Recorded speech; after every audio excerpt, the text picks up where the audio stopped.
Hey guys, what is going on? This is the Club of the Man 1993 coming at you for my live review of this week's episodes of NXT UK, episodes 13 and 14 of NXT UK. Of course, were premiered on December 5th, 2018. And the good news is, of course, I was saying all week I was working a double tonight, but the good news is I got off an hour earlier, so I was not able to watch, my episode of Survivor to catch up on. I was able to watch both episodes of NXT UK, but I also got to watch 205 Live. All right, so I'll be reviewing that right after I go to bed, and I'll only need to review NXT tomorrow and any turn alerts that need to happen also as well if that's the case. But that's the plan, of course. But let's talk about NXT UK, which we are now on the third set of tapings from before the show premiered.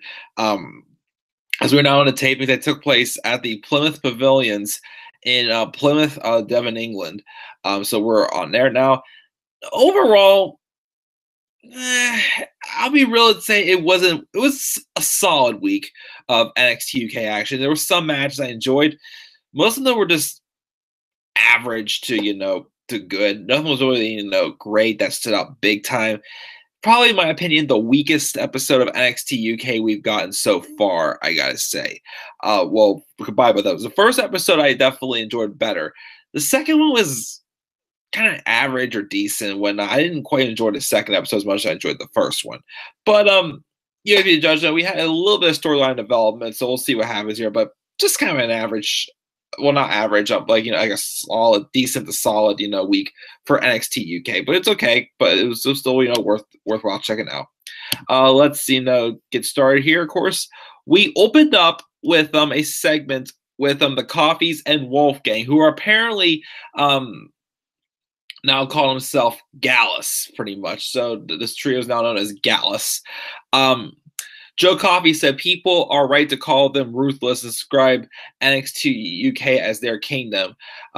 Joe referred to himself, Mark, and Wolfgang as Gallus, their new faction name. And then we have Travis Banks come out, who had been injured, towards the end of the previous UK Championship tournament. And of course, right before the tapings, also he was injured by the trio. He interrupted. He went straight after Joe. Mark and Wolfgang got involved, but then Mustache Mountain came down to ringside, eating up the numbers, and Gallus escaped. So they even said that Pete Dunne wasn't there that night. So I guess for these tapings, Pete Dunne isn't there. So I don't know why he isn't. But I guess even though they're teasing more of like a British strong style versus Gallus match, we might be seeing maybe Travis Banks instead of Pete Dunne. Who knows? But it would set for a match for the main event of the second show, which is Travis Banks in his first NXT UK match. He'd be taking on Wolfgang. So again, obviously, they're really pushing probably a match for the NXT UK tag titles with Mustache Mountain and the Coffey brothers for the NXT UK tag titles for sure. By the way, and see, we also had some announcement also here that Sid Scala, who was supposed to get a match in last week's tapings with Joe Coffey, now he's being named assistant general manager to Johnny Saint. I haven't thought much of Sid Scala yet so far, but now all of a sudden he's an assistant general manager. So okay, I just don't know where this is going. Not really behind it that much yet, but we'll see where that goes. We did have a pretty good match though, following the Gallus promo though. It was between Mark Andrews and Fabian Eichner, who recently won, I think, a title at Evolve or something like that. I saw he had some time at NXT also. He had a victory over Johnny Gargano last year, and he was in the Cruiserweight Classic also, of course, put on some weight. So he's no longer a Cruiserweight, but he's like a powerhouse-looking guy, pretty much taking on high flyer and Mark Andrews. And I thought these guys had solid action. At the beginning of the match, it looked like, they were more teasing of a babyface character, and Fabian Eichner showing his respect to Mark Andrews. Of course, Mark Andrews showed off his high-flying skills also. But then Eichner turned things around with a backbreaker. Mark Andrews hit some sick hurricanrana and a 619 also on Eichner that, really, really sick looking. Eichner used his power to slam him back first into the mat. And then they had impressive moments towards the end as well with Andrews hitting the stunt dog millionaire. But then Eichner was connecting on a superb suplex, and Eichner showed some aggression outside, slamming Andrews into the steel steps, going for a for him to get a count out victory. He was showing more of a heel side there. But then Andrews, of course, beat the count, and then Eichner just grabbed him, hit a tilt-a-whirl power bomb for him to get the victory. So kind of teases a little bit like, okay, he was excited to be here, but then it's like, okay, I'm getting serious now, guys. I knew he was kind of a heel when he was in NXT. I guess he's going to be around in the NXT UK, which is good for me because I definitely do see a lot of potential in Fabian Eichner for sure. And I thought him and Mark Andrews put on a pretty good match as well. Of course, we'll get to that when we get to the second episode. There was an interview, another match. We're going to have Eichner in next week. We also had Rhea Ripley making fun of Sid Scala and told him to give her some competition for the NXT UK Women's Championship, pretty much. We then had Nina Samuels taking on Isla Dawn. We did have some type of interview package for Isla Dawn to get to know the White Witch of NXT UK. Match was okay. It wasn't another really good match, really well. Nina Samuels got off with a lot of offense, but then Dawn took over with a series of kicks and strikes. She had a backdropper followed by another suplex to pick up a statement-making victory. Wasn't really that great of a match, though, but I'll take it. Then we had Eddie Dennis take on Tucker, and kind of another. They're just going over, Eddie Dennis's, powerful statements he's made so far with his victories he has had in his first 3 or 4 matches in NXT UK, and this one against Tucker was no different. He almost got a 3 count after connecting a backbreaker, but Tucker had a brief rally.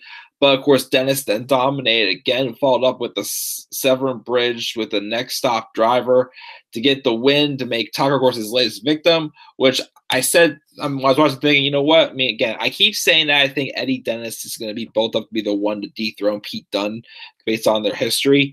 But I kept saying to myself, you know what? They got to get him in more of a serious feud first. I thought they were going to do that with Ashton Smith last week. Now he's facing Tucker, who is not that special to me yet, but then we had something happen in the second episode. I'm like, okay, that's a right thing to make a statement on, pretty much, which I enjoyed. So we had that match.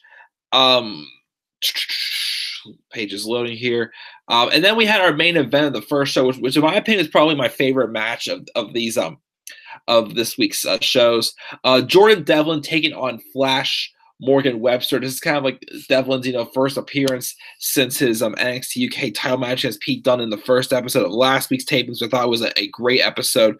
Again, for a while, I feel like Jordan Devlin, even though, I knew this guy had a lot of potential, I was very impressed by his performances in the UK tournaments I've seen him in, but he didn't feel like a bigger deal yet until last week when he had that great match against Pete Dunne. Of course, that really got the wheels rolling for Jordan Devlin. He took control for much of the match, having a standing moonsault in the early stages before he went on a spell of 5 minutes of dominance. Devlin started telling Morgan that he doesn't belong at this level. Flash Morgan Webster kind of started to rally on him. He struck Devlin in the face with a flying knee, but then Morgan fought back with a top rope hurricanrana. It wasn't enough to put away Devlin, who quickly turned things around with a kick to the face in the corner and a backdrop driver. Webster had one final rally at ringside before attempting a swanton on the top rope, but then Devlin got his knees up and hit his finisher to get the victory. So another strong performance by Jordan Devlin. Definitely, he's definitely being built up, strong also as well. Now again, that match against Pete Dunne last week, even though he didn't win it, got the roles turning more seriously for him for sure. But he got the victory here against Flash Morgan Webster. In the second episode, Flash Morgan Webster was kind of asked about the partnership between him and Mark Andrews before Webster confronted Fabian Eichner for his actions in in their match this week with Mark Andrews, and next week we're going to get a match with Fabian Eichner and Flash Morgan Webster. So I look forward to seeing that match as well. But that was the first episode. Also, again, my favorite match of this week's tapings for sure was the Devlin and Flash Morgan Webster match. Again, because I felt it was the strongest match in my opinion.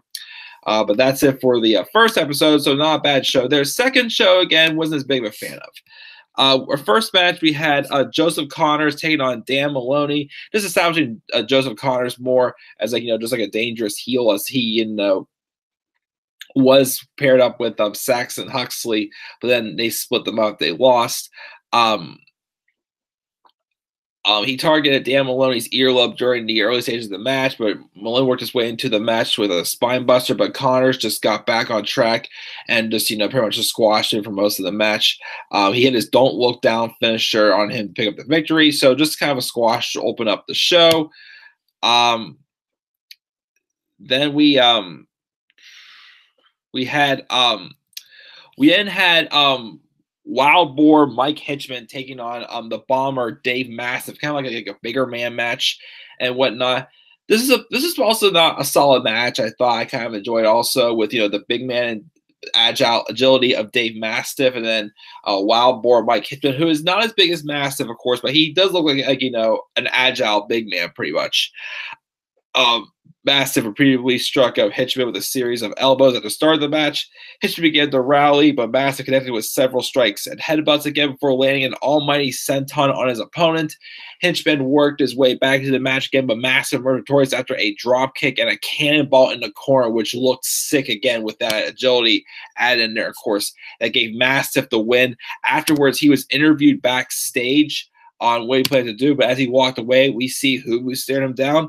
Eddie Dennis, and I'm like, nice. That's a good, idea to, it's a good person for Eddie Dennis to try to target to, really put him over, which is Dave Mastiff. So I definitely will probably in the next few weeks get a match between those two, and I actually think it's going to be a killer match. I think it's water there. We had Tyson T-Bone taking on El Ligero. Decent match, pretty much. It was just typical, luchador taking on a bigger man match. T-Bone to send El Ligero to the outside with a heavy right hand at the beginning of the match, but then both men had plenty of offense, notably when Ligero connected with the sliced bread and when T-Bone sent his opponent flying into the corner, also an exploder suplex. But then towards the end of the match, Ligero landed a top rope splash to pick up the upset against Tyson T-Bone. So not a bad match there to put over El Ligero. We had Rhea Ripley come out, said she handpicked someone to face her in a match, and ended up being someone named Candy Floss, who kind of like a pink-haired Alexa Bliss. Must have been a jobber or an extra or something like that. Apparently she's only 18 years old. Rhea showed some respect, some courtesy throughout the match. On her, didn't really go out until after she won the match, but then afterwards she attacked her opponent from behind, making a statement that hey, no one's messing around with the champ and whatnot, as Rhea's been doing ever since she's been developed more of a heel character since the Mae Young Classic. So it was what it was. For I could say it. And our main event was Wolfgang and Travis Banks. This is Travis Banks' first match in NXT UK because of his injuries and whatnot. The match played part mostly with the Coffee Brothers just trying to interfere in the match and to cause distractions on Travis Banks. Mustache Mountain, of course, made their way to the ringside and helped out. My favorite part was when Travis Banks flew through the ropes to take out both the Coffee Brothers like he did there. Trent Seven grabbed Wolfgang's foot when the referee had his back turned, allowing Banks to cover him to get the win. So, the match wasn't anything too special. I mean, I like the spot with Banks diving, but again, it's just kind of banked in his revenge on Gallus because of everything that done and put him out the injury and whatnot. And then also during the show, also Sid Scala announced that next week we're going to be getting Trent Seven taking on Joe Coffey, and we're also getting an update on the NXT UK tag titles. So, obviously we already had a United Kingdom champion, Pete Dunne. we took care of the women's championship. Now next, of course, is the tag titles, which of course also, if you guys haven't heard, also we're getting a pay-per-view for NXT UK next month. NXT UK Blackpool, which I'll try to make a printed match card for that soon. So we'll see what happens. I'm sure we might not be getting the tag titles crown maybe till that takeover, but we'll have to wait and see when that time comes. But that is it for NXT UK again. Not like outstanding action, but we had, again, my favorite match still for sure was Devon and Flash Morgan Webster, and even also give a nod to Fabian Eichner and Mark Andrews had a great match as well. But everything else was just there for the most part. I gave it a B- for this week. B- for NXT UK. Not a terrible show, but probably the weakest of the two I've seen so far from all these shows I've seen of NXT UK. So that's that, guys. So I'm going to review 205 Live here in a few minutes. What great review of NXT UK? Leave your thoughts down in the comment section below. And there's always a click my like and subscribe to our content, my channel, and follow me on Twitter at DemandAir93. With that, guys, I will see you all later. So until then, guys, have a great rest of your night and stay tuned for my 205 Live review taking place very shortly. Peace out, everybody.